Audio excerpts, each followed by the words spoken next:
जफर, तुम मुझ पे दोष नहीं जमा सकते। अब तुम्हारा मुझ पे कोई हक नहीं है। कान खोल के सुन लो, अगर सारा इस घर में वापस नहीं आई ना तो हम पुलिस में जाकर रिपोर्ट दर्ज करवाएंगे तुम्हारे और आगा जी के खिलाफ। और एक बात और, मैं अजहर के साथ जा रही हूँ। ये घर तुम्हें मुबारक, नहीं रहना मुझे इस घर में। समझ में आई? हाँ, जो बोलना है बोल लो। हाँ, क्या कर लोगे तुम? क्या करोगे? अब तुम मेरा कुछ नहीं बिगाड़ सकते, अब मैं बिगाड़ूंगी तुम्हारा। देखते हैं अब क्या होता है। हाँ हाँ, मैं चली जाऊंगी मैं।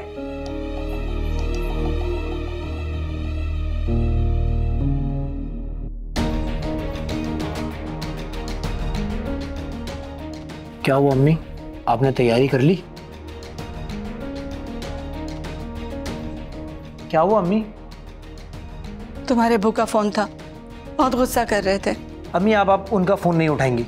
मैंने भी उनसे कह दिया कि सारा अब इस घर में वापस नहीं आई तो मैं इनकी कोई बात नहीं मानूंगी और हम उनके खिलाफ रिपोर्ट दर्ज करवाएंगे। देखो ना बेटा, सारा की जिंदगी का मामला है। बिल्कुल ठीक कहा आपने। आप चलें आप मेरे साथ।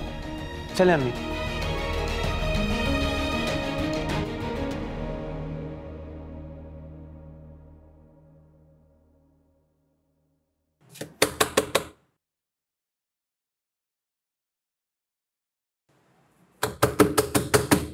सबा,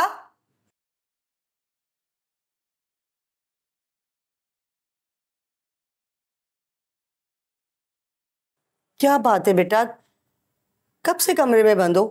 दिन में तुम कहाँ गई थी? तुमने मुझे बताया भी नहीं। पप्पा वो काम था जरा एक। सबा, मैंने तुम्हें कितनी बार बताया है कि अपने दिल पर ज्यादा बोझ मत डालो। जो तुम्हारे दिल में है मुझसे कह दिया करो। मैं जानती हूँ कि तुम्हें हादिया की परेशानी है, तुम अरसल से मदद क्यों नहीं लेती? देखो बेटा, अगर वो तुम्हारे फुप्पा को छुड़वा सकता है तो वो हादिया को ढूंढने में भी तुम्हारी मदद कर सकता है। हम सब मिलकर तुम्हारी मदद करेंगे। अगर तुम्हें अपने फुप्पा से शिकायत है ना तो हम सब तुम्हारे साथ हैं। फुप्पो, वक्त आने पर मैं कोई बात अपने दिल पर नहीं रखूंगी। हादिया को आने दें, मैं आपको सब कुछ बता दूंगी। अच्छा, तो इसका मतलब है कि कुछ तो है जो तुम मुझे बताना नहीं चाह रही।